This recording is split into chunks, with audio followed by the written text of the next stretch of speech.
nitakuwa asubuhi ya leo mahali hapa kwa ajili ya usafi. Nipende tu kuwashukuru nyote mliojitokeza kuja kufanya usafi, hususan wananchi wa kata ya Majengo, lakini pia viongozi, maafisa wa serikali walioko hapa, kama alivyosema mtendaji wangu, viongozi wote wa serikali za mtaa, wenye viti na wajumbe wake, tunawashukuruni sana. Lakini nipende kusema jamani, usafi huu uendelevu, sio mpaka amri itoke kule juu tuje tufanye usafi.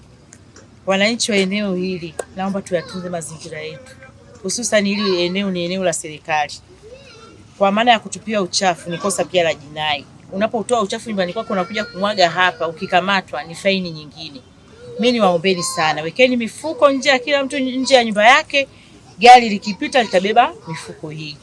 Mimi baada ya kusema hayo niwashukuruni sana, naomba ushirikiano jamani kwenye jambo la usafi. Kipindi hiki cha masika tupalilie kwenye mazingira yetu ya majumba, lakini hapa tupaangalie pia. Asante na shukuruni sana na washukuruni sana. Safi. Asia wale wote, kwanza napenda pia na mimi kuwashukuru kwa namna ambavyo mmejitokeza kushiriki kufanya usafi. Kwa kweli nawashukuru sana kwa niaba ya mkurugenzi, lakini pia kwa niaba ya mkuu wa wilaya nawashukuru sana kwa jinsi mmejitokeza kufanya usafi. Sasa tumefanya hapa, tunatokea tuanze na maeneo yetu mengine kule nyumbani, kuhakikisha takataka hazizagai ovyo, takataka hazitupi ovyo. Kama alivyosema Mheshimiwa Diwani, ni kwamba tunataka tuhakikishe takataka zote tunazikusanya na kuziweka kwenye mifuko. Baadaye lori la manispaa linapita kuja kuchukua takataka hizo. Hatutaki kuona takataka zimezagaa. Tunataka tubadilike wananchi.